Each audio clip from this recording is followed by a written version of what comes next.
Tema 14. Probabilidad. Lo que vamos a estudiar en este tema se basa en lo que son los experimentos de carácter aleatorio. Un experimento normal pues puede ser soltar una piedra, pero cuando uno suelta una piedra sabe siempre que va a caer al suelo. Un experimento tiene carácter aleatorio cuando realmente no sabes lo que va a suceder.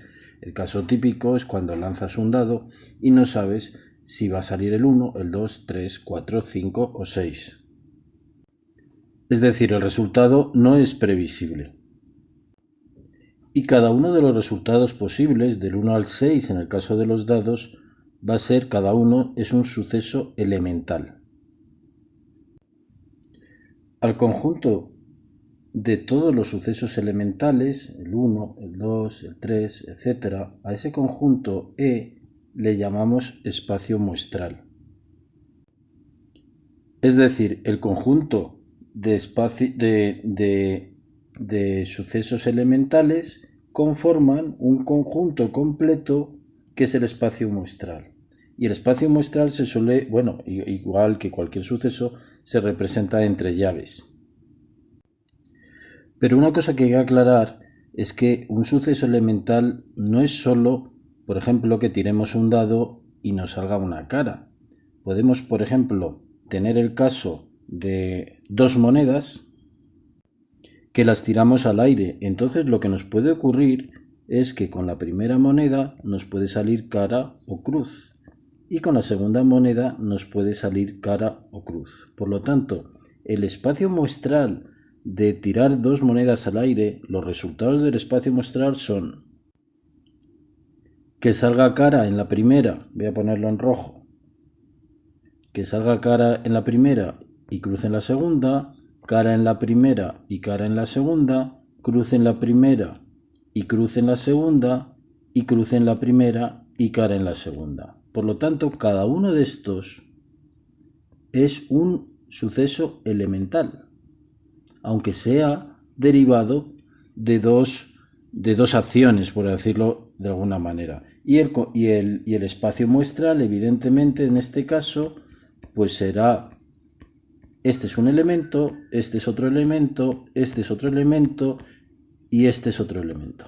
4. Un ejemplo más claro que además conoces, por ejemplo, el Catán. En el Catán lo que haces es tirar dos dados y lo que buscas es la suma del valor de ambos. ¿Cuál será su espacio muestral y sus sucesos elementales?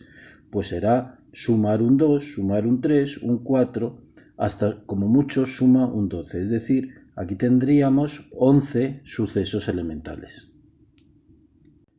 Entonces, si tenemos un espacio muestral como este, con sus diferentes sucesos elementales, vamos a llamar suceso a cualquier subconjunto, es decir, a cualquier grupo de sucesos elementales le llamamos suceso. Y en general vamos a llamarle A, por ejemplo. En este espacio muestral puede haber más sucesos, otros subconjuntos. Por ejemplo, en uno fuera, si estamos en el Catán, los que suman impar, los que suman par, o incluso puede haber subconjuntos que intercepten a los otros subconjuntos. Por ejemplo, A es el de los que la suma es par, B es el de los que la suma es menor que 10. Ves que hay elementos que pertenecen a ambos. Los menores de 10 pues sería el 2, el 4, el 6, el 8 y el 10, que son menores de 10 y además son pares.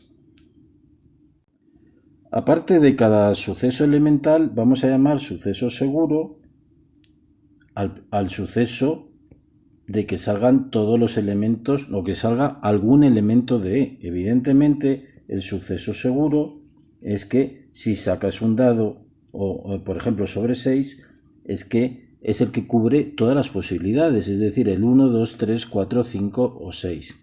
Y suceso imposible es aquel suceso, y lo vamos a llamar así, con un 0 con una diagonal, es aquel que es imposible que salga. Por ejemplo, el suceso que salga un 7 tirando un dado es imposible. Vamos a ver ahora tres operaciones o propiedades que tienen los sucesos. La primera cuestión es la unión. Si tenemos un suceso A y un suceso B, la unión de ambos sucesos lo que representa es el espacio que está en A o está en B. Es decir, es cualquier elemento que está en A o está en B. Cualquier elemento que pertenezca a A o a B, y es importante lo del O, porque nosotros vamos a asociar la palabra unión a la O. Y va a ser ese espacio amarillo. Y en este sentido nos tenemos que fijar siempre muy bien cómo nos dicen los problemas, si nos hablan de I o de O, porque cuando nos hablan de I, lo pongo en negro, nos hablan de sucesos que están en A, y lo vemos ya en el siguiente, y además están en B, es decir, tiene que cumplir las dos condiciones. Por ejemplo, en el caso que hemos visto antes del Catán serían dados que hemos tirado y cumplen ser par y además cumplen ser menor de 10. Sería todo este espacio. Y por último tenemos el llamado suceso contrario, es decir, si tenemos un suceso A, que puede ser por ejemplo ser par, el suceso contrario de A es todo el espacio que no es A. Es decir, el conjunto de sucesos que no cumplen la condición de ser de A. Si A, por ejemplo, es ser par, el suceso contrario de A será ser impar. En cuanto a la identificación de la unión, acuérdate que el símbolo para hacer la unión es la U. El símbolo para la intersección es la U invertida. Y el símbolo para el suceso contrario es encima de la letra se pone una raya. Vamos a ver ahora una serie de propiedades que se producen tanto en la unión como en la intersección cuando tenemos dos sucesos, el suceso A, por ejemplo, y el suceso B. Vamos a analizar. La unión del suceso A con el conjunto vacío o con el suceso imposible, evidentemente va a ser el propio valor A. Estos son ejemplos que, si lo ves gráficamente, es muy fácil de entender. La unión de A con el espacio, con el suceso seguro ES. No voy a entrar a verlo, pero si tú te lo piensas gráficamente lo entiendes. La unión de A con el mismo A, evidentemente, son los mismos valores de A. Respecto de las intersecciones, la intersección de A y el suceso imposible es el propio suceso imposible, porque tiene que cumplir las dos condiciones, que esté del suceso imposible y esté en A. No hay ninguno que cumpla eso. De A con el espacio, con el suceso seguro es A, y A con A es A, porque tiene que cumplir que esté en A y esté en A, luego A. Un poco más de interés tiene el análisis de la unión de A y B, que date cuenta que la unión de A y B es esto, pero si estamos hablando del contrario de A y B, ¿a cuál nos referimos? Pues nos estamos refiriendo evidentemente al restante. Entonces, lo que dice esta regla es que el contrario de la unión de A y B es el contrario de A intersectado con el contrario de B. Si lo piensas, lo entiendes, porque son cuestiones obvias gráficamente.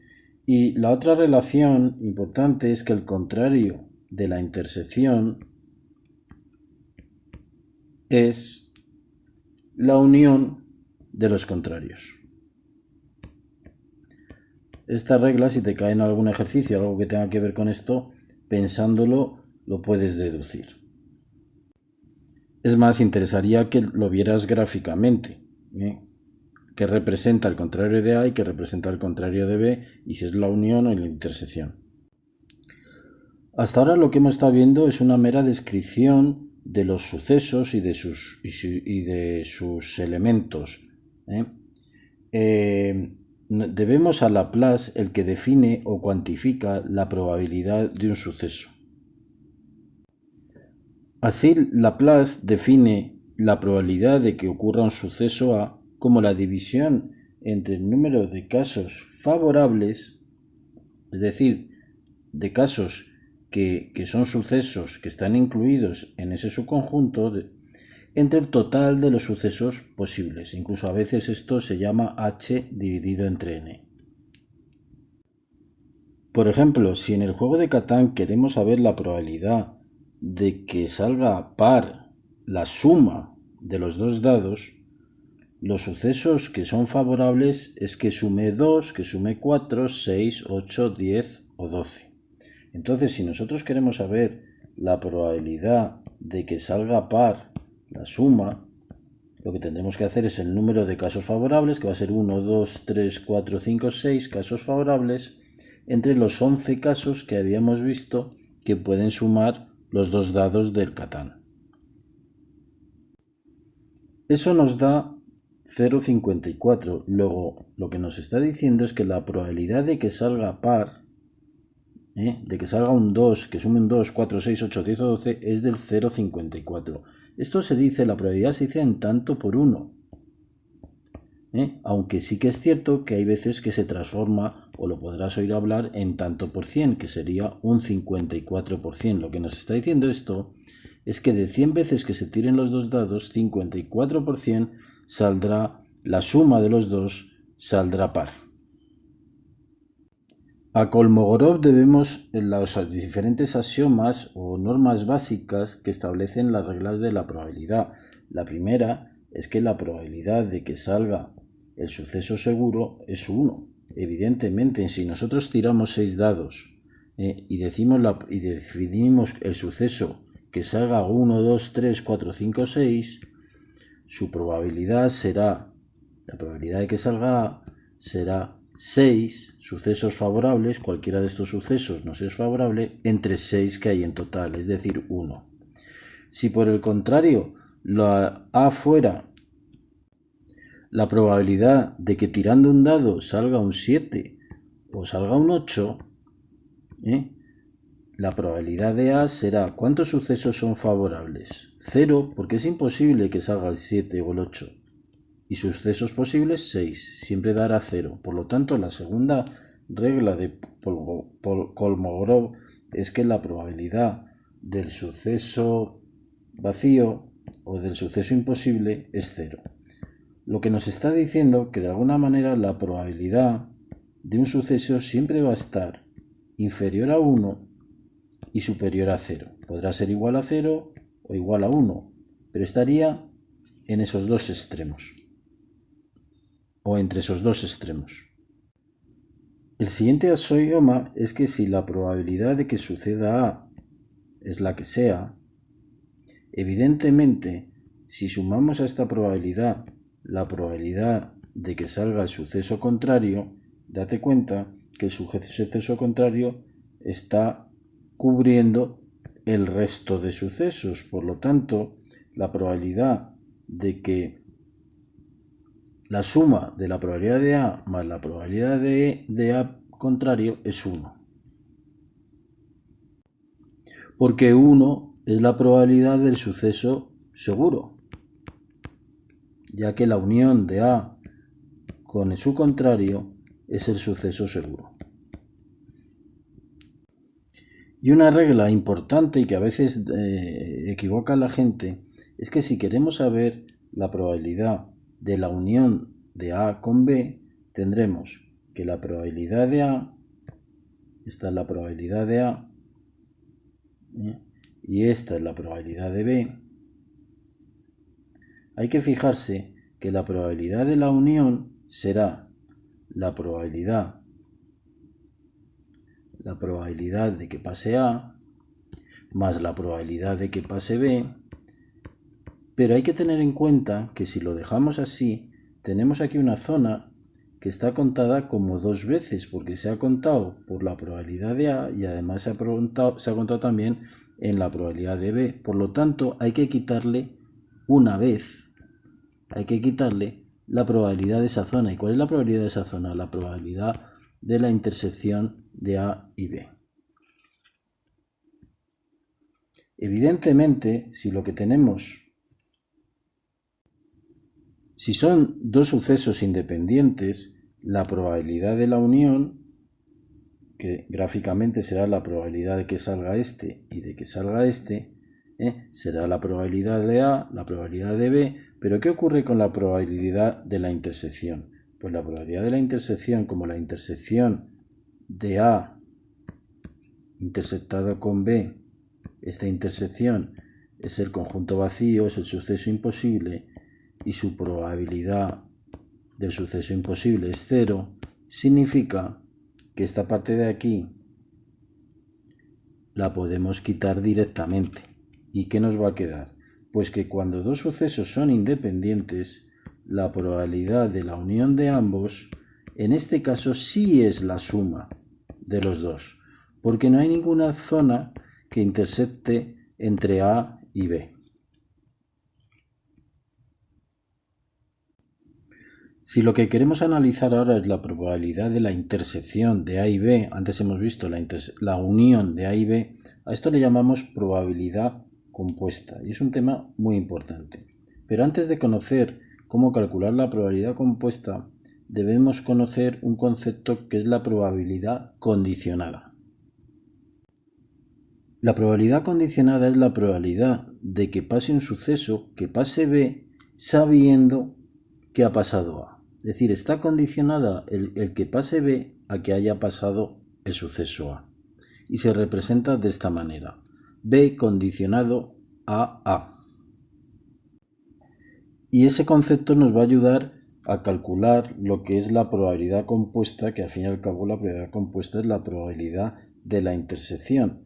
Así, lo que nos dice es que la probabilidad de la intersección es igual a la probabilidad de uno de los sucesos multiplicado, y el tema del multiplicado es clave porque esto es la probabilidad del producto que llaman también. Vamos a tener que multiplicar la probabilidad de que se produzca uno de los sucesos multiplicado por la probabilidad de que se produzca el suceso B condicionado a que A se ha producido.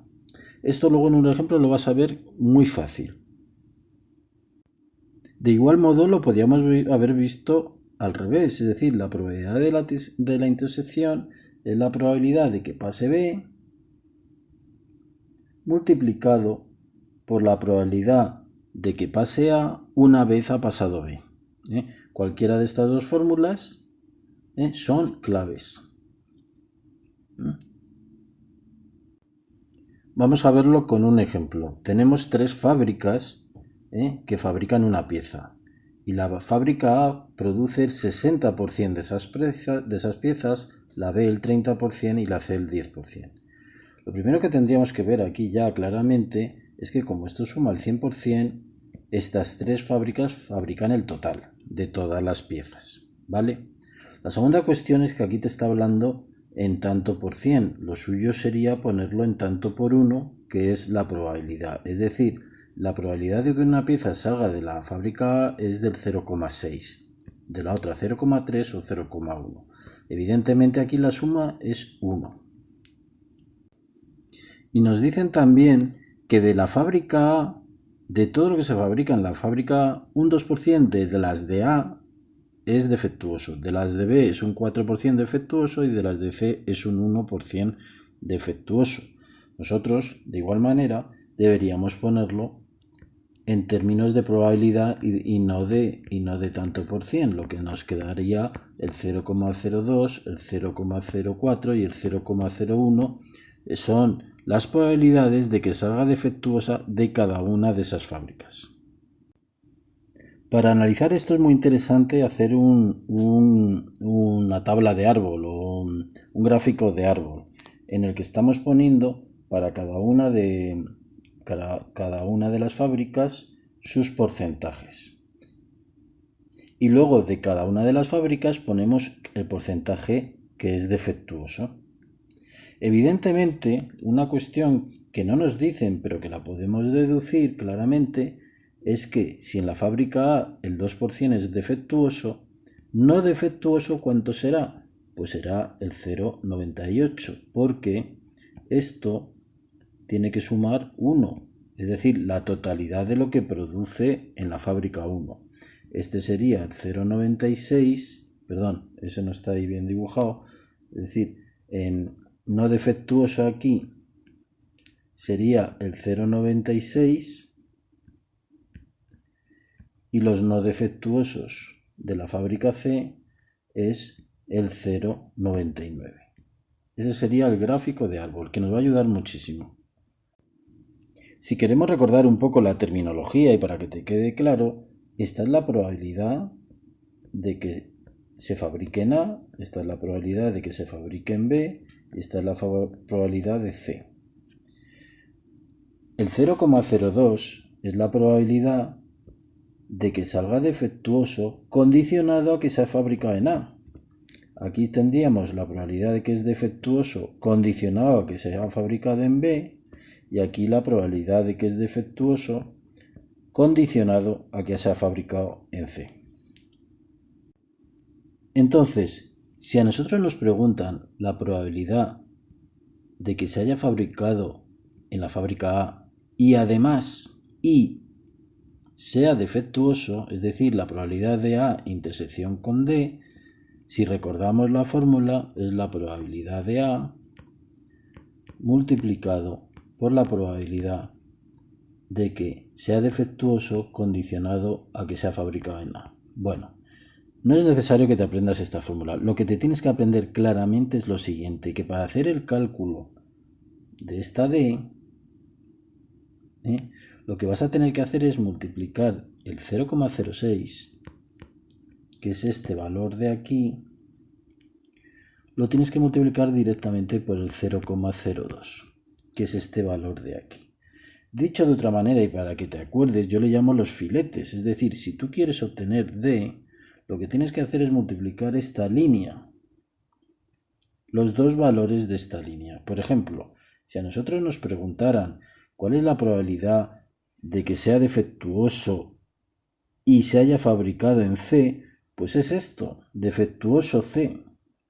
Lo que tendremos que coger es este filete. ¿Y qué tendremos que multiplicar? Pues sin pensarlo mucho, directamente tendremos que multiplicar el 0,1, que me parece que es la cifra que pone ahí, que es esta de aquí, por el 0,01. Y ya está. Es así de sencillo. Tienes que buscar el filete correspondiente, la rama correspondiente. Y aquí hay un tema clave. Con lo que te he dicho, la probabilidad de compuesta, lo que obtenemos es cada uno de los filetes. Yo creo que lo puedes recordar así. Y sabemos la probabilidad de que sea defectuoso condicionado a que esté en A, en B y en C. Y de cada uno vamos a obtener sus distintas fórmulas.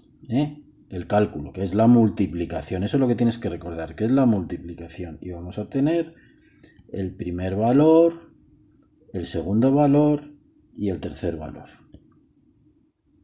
Pero si nos preguntaran cuál es la probabilidad de que salga defectuoso, no defectuoso y además de A, o defectuoso y además de B, o defectuoso y además de C, sino la probabilidad de que salga defectuoso.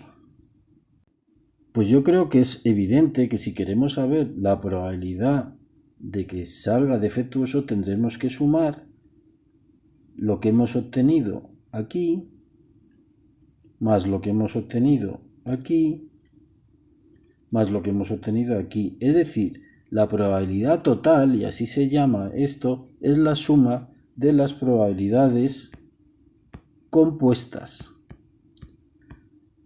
Por lo tanto, lo que te tiene que quedar claro, y vuelvo a insistir, es que las probabilidades compuestas tendrás que multiplicar, y si quieres la probabilidad total, tendrás que sumarlas luego. Es así de sencillo, y en un ejemplo lo ves sencillísimo. Por ejemplo, si tenemos este gráfico, que ni siquiera tenemos por qué saber ya de si son fábricas, si son niños o qué son, y tenemos este gráfico, y queremos saber esta línea, evidentemente directamente la probabilidad de A intersección N, esta línea va a ser 0,1 por 0,1. La de esta línea va a ser 0,2 por 0,02.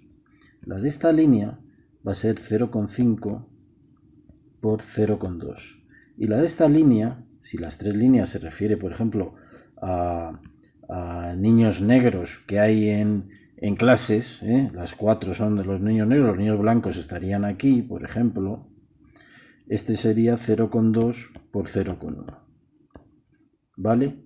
Con esto tendríamos cada uno sería la probabilidad compuesta para cada caso. Por ejemplo, este caso, la probabilidad de que haya niños negros siendo de la clase B. Pero si queremos saber la probabilidad de que haya niños negros en todas las clases, ¿qué tendremos que hacer? Pues sumarnos estos 4. Y ya está. Hasta ahora lo que habíamos visto, y vamos a entrar ahora con el teorema de Bayes, que también es muy importante, habíamos visto las probabilidades a priori, es decir, sin todavía haber realizado, es decir, por ejemplo, la probabilidad de A es a priori, la probabilidad de A es tal, son como probabilidades hacia futuro. Lo que va a estudiar Bayes es la situación contraria, es, dado que se ha pasado algo, por ejemplo, dado lo que hemos visto antes, de que un producto es defectuoso, vamos a ver la probabilidad de que sea de la fábrica 1, de la fábrica 2 o de la fábrica 3. Es decir, es una probabilidad que es a posteriori, es lo que vamos a estudiar, la probabilidad a posteriori. Y va a ser, pues de alguna manera, la probabilidad de que sea A sabiendo que al final ha sido defectuoso. Y para ello vuelvo a repetir un poco lo que hemos visto antes, es decir, si queremos saber la probabilidad compuesta, en este caso, es decir, de que sea de la fábrica A y D, acuérdate que lo que hacemos es el producto. ¿El producto de qué? Pues el producto de la probabilidad de ser A multiplicado por la probabilidad de ser D, de ser defectuoso condicionado a A. Bueno, el producto de estas dos cosas. Y si queremos saber la probabilidad de que sea defectuoso, lo que vamos a hacernos es sumar las tres, en este caso, probabilidades compuestas. Y eso es la probabilidad total. Esta es la total de que sea defectuoso. Entonces, sabiendo que ha salido defectuoso, el saber, vamos a ver, sabiendo que ha salido defectuoso, saber, por ejemplo, que es de la fábrica C, es lo que nos dice el teorema de Bayes. Y lo que nos dice el teorema de Bayes es que esto es sencillamente la división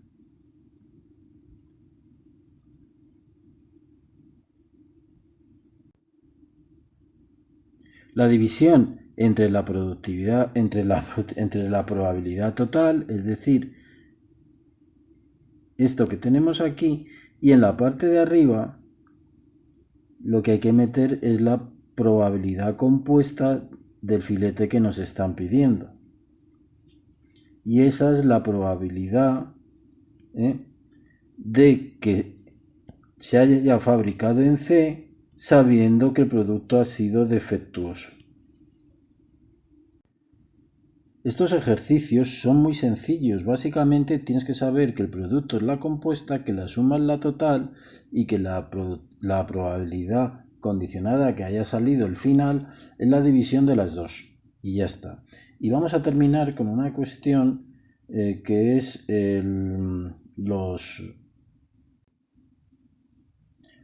las tablas de contingencia. Básicamente las tablas de contingencia es poner el gráfico de árbol, que este es el gráfico de árbol, de otra manera. Y lo que vamos a poner es en vertical, en el caso que hemos visto antes, las distintas fábricas, y en horizontal vamos a poner una línea de defectuoso y no defectuoso. Lo importante aquí es que en estas casillas podemos poner la probabilidad o podemos poner incluso el número de unidades o lo que corresponda.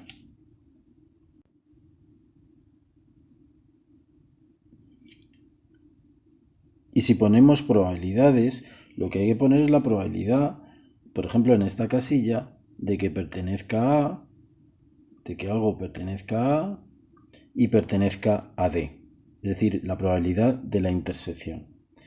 Esto al final luego también se va a rematar y nos sirve un poco como de comprobación en que vamos a poner tanto a los extremos derechos o de las columnas, y esto no me pinta, vamos a poner los totales. Si hablamos de probabilidad,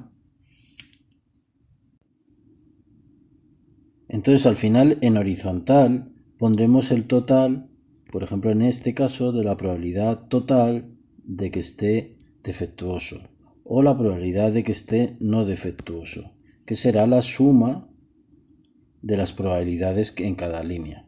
Si lo vemos en vertical, aquí tendríamos la probabilidad de que sea fabricada en A, en B o en C. Y sería la suma de estas dos de cada columna. Y lo que tendríamos aquí sería el total de totales. Si hablábamos en unidades, pondríamos las unidades totales, y si hablamos en probabilidades, aquí esto nos tiene que sumar 1, evidentemente. Lo importante, y vuelvo a repetirlo, es que en cada una de las casillas tenemos que poner la probabilidad de la intersección, es decir, que pertenezca a D y que pertenezca a A, que será el producto o la probabilidad compuesta. En el libro hay varios ejercicios para pasar de tabla de árbol a tabla de contingencia. Son fáciles y no me voy a extender más. Venga, ánimo, Javier.